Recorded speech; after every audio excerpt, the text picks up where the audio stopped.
focusing on you. From your team of experts at Sylvester Comprehensive Cancer Center, South Florida's only National Cancer Institute designated cancer center.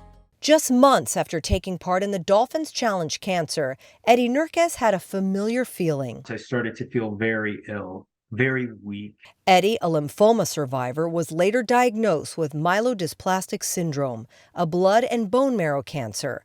Dr. Mikkael Sekeres, chief of hematology at Sylvester, says it's critical to confirm a blood cancer diagnosis in order to get the right treatment. Research that we've led here at Sylvester has actually shown that that diagnosis can change in 1 out of 5 people, from the initial diagnosis they receive at their local hospital to when they go to a specialty center like Sylvester. Sylvester's team approach offers patients the most cutting-edge therapies. We meet every single week in a room to discuss every new patient that we see. So when you come for a second opinion, you're really getting 8 second opinions, with all of the doctors in a specialty group getting together and agreeing on the right treatment course. Eddie needed a bone marrow transplant. Sylvester's NCI designation gave him access to a clinical trial that put him in remission so he could receive the transplant.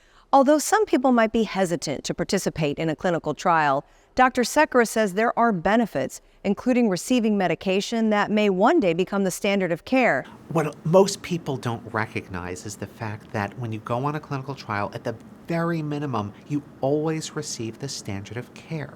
You're never getting inferior care. Sometimes you're getting better care, and sometimes you're getting treatment options that just simply aren't available to other people.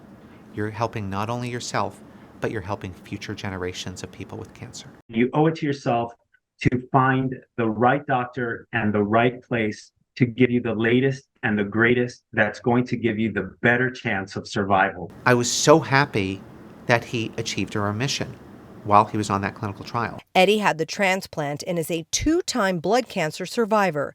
His wife Jessica calls the Sylvester team family. The nurses and the doctors that are just so caring for us and how we're doing, not just from a medical standpoint, but how you're really doing as a person. Both are thankful for this second chance at life. Thank you for putting me in the best possible place so I can receive the care I needed to survive.